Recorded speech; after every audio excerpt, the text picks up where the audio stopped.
علی بھائی اگلا سوال ہے، یورپ کے حوالے سے کچھ ویڈیوز منظر عام پر آئی ہیں جن میں کرونا وائرس سے مرنے والے لوگوں کو مخصوص لباس میں ڈال کر اجتماعی قبروں میں دفنایا جا رہا ہے، بلکہ بعض جگہ سے تو ان لاشوں کو جلانے کی خبریں بھی آ رہی ہیں۔ ایسی صورتحال میں ان مرنے والوں کے غسل اور کفن و دفن کا شرعی حکم کیا ہوگا؟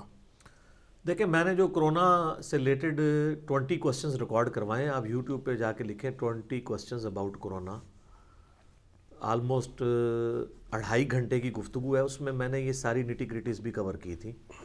پھر بھی چونکہ بار بار پوچھ رہے ہوتے ہیں تو میں اس کو ایڈریس کر دیتا ہوں۔ پہلی بات تو یہ ہے کہ یہ لاشوں کو جلانے والا مسئلہ عام دنوں میں بھی وہاں پر ہے۔ ایون جو آسمانی مذاہب کے ماننے والے لوگ ہیں، جیوز اور کرسچنز، جو قبروں میں بلیو کرتے ہیں کہ انسان کو قبر میں دفنانا چاہیے، وہ بھی اپنے پیسے بچانے کی خاطر، کیونکہ قبریں بڑی مہنگی ہیں ادھر، تو وہ بھی اپنے مردوں کو جلوا لیتے ہیں ہندوؤں کی طرح۔ اور اسی لیے آپ دیکھیں اکثر لاشیں بھی پاکستان آ رہی ہوتی ہیں، اس میں ریزن ہوتی ہے بعض لوگوں نے ایک وصیت بھی کی ہوتی ہے، اور یہ اس طرح کوئی وصیت کر دینا کہ میری لاش کو فلاں جگہ لے جانا ہے، یہ وصیت پہ عمل کرنا کوئی ضروری نہیں ہوتا۔ آپ نے گیون سرکمسٹانسز میں دیکھنا ہے، اگر وہاں آپ کو قبرستان نزدیک پڑ رہا ہے تو آپ وہاں دفنائیں۔ اب یہاں پہ لوگ ہجرت کر کے دوسرے ملکوں میں چلے جاتے ہیں، قبریں یہاں ہوتی ہیں، تو وہ پھر اپنے ماں باپ کی قبروں پہ بھی نہیں آتے، اگرچہ آنا ضروری نہیں ہے، وہاں بیٹھ کے بھی دعا ہو سکتی ہے، لیکن صحیح مسلم میں حدیث ہے، نبی علیہ السلام اپنی والدہ کی وفات کے 50 سال کے بعد ان کی قبر پہ آئے۔ تو قبریں وہاں رکھا کریں جہاں پہ آپ خود ہوتے ہیں۔ یہ نہیں ہے کہ میرا آبائی علاقہ وہاں ہے جہاں میں نے خود بھی 10 سال بعد گزرا ہے، پیچھے قبروں کی کیئر بھی نہیں ہو رہی ہوتی، تو یہاں پہ یعنی مردوں کو بھیجنے کی ضرورت نہیں۔ اگر وہاں پہ آپ افورڈ کر سکتے ہیں تو آپ کریں، اگر پھر آپ یہ سیدھی بات ہے آپ افورڈ نہیں کر سکتے تو اس لیے آپ یہاں بھیج رہے ہوتے ہیں کہ قبر کی جگہ مہنگی ہے وہاں پہ۔ یہ جناب انگلینڈ کے اندر بھی مجھے میرے بھائی نے بھی بتایا، وہاں پہ بھی ایک نوجوان مسلمان کی ڈیتھ ہوئی ہے کرونا کی وجہ سے، تو پھر اس کو جو غسل اور تدفین جن لوگوں نے کیا ہے ان کو بھی وہ جراثیم ٹرانسفر ہوئے ہیں، تو یہ اب چیز اسٹیبلش ہو چکی ہے۔ لہٰذا یہ صرف کنٹرول انوائرمنٹ کے اندر جن لوگوں نے وہ کنٹرول لباس پہنا ہو وہی اس کو غسل دیں اور اس کو دفنائیں۔ اگر غسل دینے میں بھی کوئی تردد ہے تو صرف تیمم بھی کروا سکتے ہیں، اگر تیمم کروانے میں بھی تردد ہے تو اس طرح بھی دفنایا جا سکتا ہے۔ بخاری مسلم میں حدیث ہے کہ جو لوگ شہید ہوتے تھے نبی علیہ السلام نے جنگوں میں بغیر جنازے کے، بغیر کے غسل کے بھی ان کو دفنایا ہے۔ کیٹاسٹرافک کنڈیشن ہے، یہ نہیں ہے کہ شہید کے لیے جو ہے وہ غسل کوئی نہیں ہے، کئی حدیث میں آتا ہے کہ شہید کو غسل بھی دیا گیا، جب ٹائم ہوگا تو دے لیں گے۔ تو ابھی یہ وبائی جو امراض پھیلے ہوئے ہیں یہ بھی تو ایک قسم کی کیٹاسٹرافک کنڈیشن ہے نا، اور ویسے بھی ایک جنرل حدیث تو ہے تعاون کے بارے میں بخاری مسلم میں احادیث موجود ہیں، جو میں نے کرونا والے اپنی لیکچر میں بھی بتائی تھیں اور کوسچن آنسر سیشن میں، کہ جو میری امت کا شخص اس میں مرتا ہے اہل ایمان میں سے، وہ شہید اللہ کے حضور لکھا جائے گا۔ تو اس طرح کی سچویشن بن جائے تو ایسے بھی کر لیا جائے۔ باقی جنازہ پڑھنے میں کوئی مسئلہ نہیں ہے، جنازہ پڑھنے کے لیے تو اس کو ٹچ کرنا ضروری نہیں ہے، بے شک وہ ایمبولینس کے اندر رکھی ہوئی ہے اس کی میت، تو آپ بس سامنے ہونا میت کا ضروری ہے، بس سامنے رکھیں اور آپ جنازہ پڑھ دیں۔ اور اگر کسی کا رہ گیا وہ قبرستان بھی جا کے قبر پہ بھی جنازہ پڑھ سکتا ہے بعد میں۔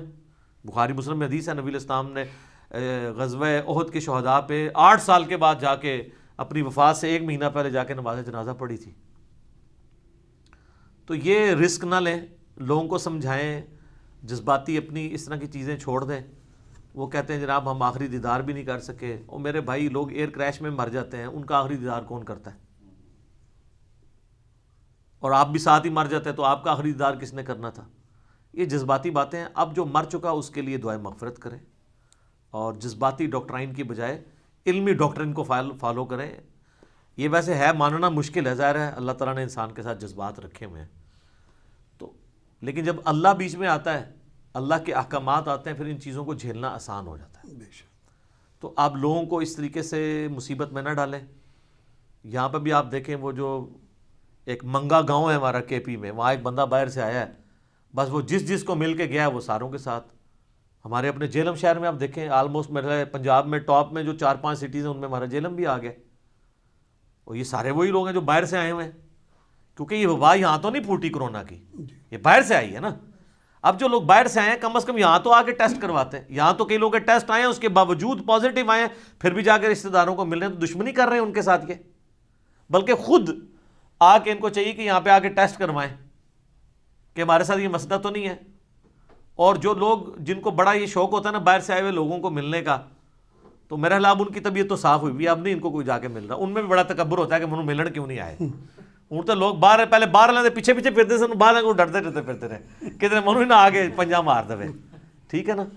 تو یہ ایک ایک بندے کی وجہ سے کتنے لوگوں کو مرض لگا ہے. اور سب سے بڑی بات، آپ اپنے گھر والوں کے دشمن ہوئے میں ان کے ساتھ یہ دشمنی کر رہے ہیں. دوستوں کے ساتھ تو چلے کر رہے ہیں، اپنے گھر والوں کے ساتھ بھی یہ دشمنی کر رہے ہیں. تو یہ جہلم شہر میں ہوا ہے، کئی کیسز رپورٹ ہوئے ہیں اس طریقے سے. اور یہ تو آپ کو پتہ ہے ایک چین ریاکشن شروع ہو جاتا ہے اس اعتبار سے. تو یہ احتیاط کرنی چاہیے. تو یہاں پہ بھی اگر کوئی ایسا مسئلہ ہے، یہاں پہ بھی گورنمنٹ نے کہا کہ اپنے طور پہ آپ نہیں دفنائیں گے، گورنمنٹ کو انوالو کریں گے. لیکن باہر کے ملکوں میں چونکہ بہت زیادہ سختی ہے، وہ تو لاشیں بھی حوالے نہیں کر رہے ہیں. تو زیادہ جذباتی ہونے کی ضرورت نہیں ہے. ایک چیز کو انشور کر لیں کہ وہ دفنائیں، اس کو جلائیں نہ. ٹھیک ہے. اگر آپ کا اس پہ بھی زور نہیں چلتا گورنمنٹ کے اگینسٹ، تو پھر ظاہر ہے اس پہ آپ کو کوئی دنگا فساد کرنے کی ضرورت نہیں ہے. اللہ کا معاملہ اس کا معاملہ ہے بندے کا. وہ اس کی نہ تو وہ جلانے کی وجہ سے اس کی جنت ختم ہو جانی ہے، نہ اس کو جنتی جو کفن ملنا ہے وہ ختم ہو جانا ہے، اور نہ آپ کے کفن پہنانے سے اسے جنتی کفن مل جانا ہے. یہ نہیں ہونا. وہ اپنے اعمال کے مطابق ہی اٹھایا جائے گا. بخاری مسلم میں حدیث ہے، نبی علیہ السلام نے اپنا کرتا عبداللہ ابن ابی کو دیا تھا، اپنا لعاب دہن اس کے منہ میں ٹپکایا تھا، جنازہ پڑھایا، قبر پہ کھڑے ہو کے دعا کی. سورہ توبہ کے اندر آیا کہ یہ کام آپ نے آندہ نہیں کرنا، آپ 70 دفعہ بھی مغفرت کریں گے، یہ دعا کریں گے، میں نہیں قبول کروں گا. تو جو اللہ رسول کا باغی ہے نا، اس کو ہماری دعاؤں سے، کفن پہنانے سے، غسل دینے سے کوئی فائدہ نہیں ہونا. ہمارے دل کی تسلی ضرور ہو جاتی ہے. پوری زندگی لوگ قرآن کھول کے نہیں پڑھتے ہیں، ان کے میت کے اوپر لوگ سپارے پڑھ رہے ہوتے ہیں.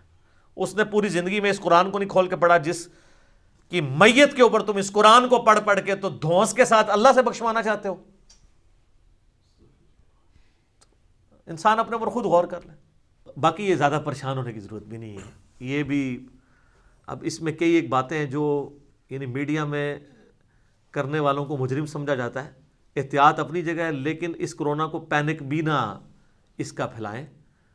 200 سے زیادہ وائرسز ایسے ہیں جو پوری دنیا میں ہر سال زکام فلو پھیلا کے چلے جاتے ہیں. اور ہم میں سے میں آپ کو بتاؤں، میں پرسنلی اپنے کئی جاننے والوں کو جانتا ہوں جن کو 2-3 مہینے پہلے کرونا ہو کے جا چکا ہے. اٹلی کے رہنے والے ہمارے علاقوں میں بھی رہتے ہیں.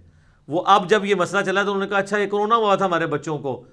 ایک بچہ ہاسپٹل تک گیا، اس کو نمونیا بگڑ گیا تو یہ وہ تو پھر پتہ چلا یہ ہو کے چلا بھی جاتا ہے. لیکن جہاں پہ یہ یعنی ابھی پہنچا نہیں ہے اور آپ کہیں گے ہو جائے گا تو ویسے ہی اگلے کی قوت مدافعت اور امیونٹی جاتی رہتی ہے. یہ تو یعنی سائنٹسٹ خود مانتے ہیں کہ کوبرا سانپ کے کاٹنے سے لوگ اتنے نہیں مرتے ہیں جتنے سانپ کے ڈر کی وجہ سے. کئی تو ایسے سانپ ہیں جن کے زہر جو ہے جان لیوا نہیں ہے، ان کے کاٹنے سے بھی لوگ مر گئے ہیں. اور کئی لوگوں کو کوبرا کاٹا اور نہیں مرے. وہ کانفیڈنٹ ہیں جو لوگ کوبرے کے ساتھ یہ کرنے والے لوگ ہیں. کئی لوگوں کی لائیو ویڈیوز بنی ہوئی ہیں کہ ان کو کوبرا کاٹا ہے تو انہوں نے کہا جی ٹھیک ہے 40 منٹس لیفٹ، وہ کاؤنٹ ڈاؤن شروع کر دیتے ہیں، وہاں جا کے اینٹی وینم لگا، ٹھیک ہو گیا. تو جڑے لوگ پہلے ہی مرے ہوئے ہوتے 40 منٹ کے 40 سیکنڈ ہی مر جان گے خوف کی وجہ سے. احتیاط ضرور کریں. یعنی یہ افراط و تفریط نہیں ہونا چاہیے. یہ دو ایکسٹریمز ہیں، ایک طرف بے احتیاطی اور یہ احتیاطیں سر اس کے بغیر بھی ہیں. آپ کو اسلام نے یہ احتیاط بتائی ہے کہ آپ نے ہاتھ دھو کے کھانا کھانا ہے، اس کے بعد ہاتھوں کو پوچھنا بھی نہیں ہے. اور سر میں نے یہ عرض کیا یہ جو آئے دن آپ کو کہہ رہے ہیں 20 سیکنڈ تک صابن سے دھوتے رہیں. اس سے اگلی بات یہ ہے کہ یہ 20 سیکنڈ دھونے کے بعد جب ہاتھ صاف ہو گئے پھر آپ انہی ہاتھوں سے جب اس نل کو بند کر رہے ہیں تو جو نل کے ہینڈل کے اوپر جراثیم تھے وہ پھر آپ نے دوبارہ لے لیے ہیں. تو آپ یہ بتایا کریں کہ 20 منٹ تک ہاتھ دھوئیں اور 10 سیکنڈ تک وہ بھی دھوئیں تاکہ ٹنکی خالی ہو جائے تھوڑی. کچھ اللہ نے بھی توکل کرو اور کسی خاص حد تک ہم احتیاط کر سکتے ہیں. اور میں نے آپ کو بار بار وہ وظائف بتائے ہیں کہ آخری 3 صورتیں صبح و شام 3 دفعہ پڑھ لیں، اپنے جسم پہ دم کر لیں. اس سے بہتر کوئی وظیفہ نہیں ہے. جامعہ ترمذی میں سنن نسائی میں حدیث ہے جب یہ 3 صورتیں نازل ہوئیں، المعوذات 3 پناہ دینے والی صورتیں، سورۃ الاخلاص، سورۃ الفلق اور سورۃ الناس، تو نبی علیہ السلام نے باقی دعائیں چھوڑ کے انہی 3 صورتوں کو لے لیا تھا. سب کچھ ہے اس کے اندر. سورہ اخلاص میں توحید ہے، اللہ کا بہترین ذکر، اور ذکر ہی تو شیطان کے اگینسٹ اور ساری چیزوں کے اگینسٹ اللہ کی پناہ دیتا ہے. سورۃ الفلق باہر سے حملہ آور ہونے والی ہر چیز کے اگینسٹ اللہ کی پناہ. من شر ما خلق، میں ہر اس چیز کے شر سے تیری پناہ میں آتا ہوں جو تو نہیں پیدا کی ہے. اور قل اعوذ برب الناس اندر سے جو حملہ آور ہونے والی چیزیں ہیں ان کے اگینسٹ اللہ کی پناہ. ٹھیک ہو گیا. جزاک اللہ خیر.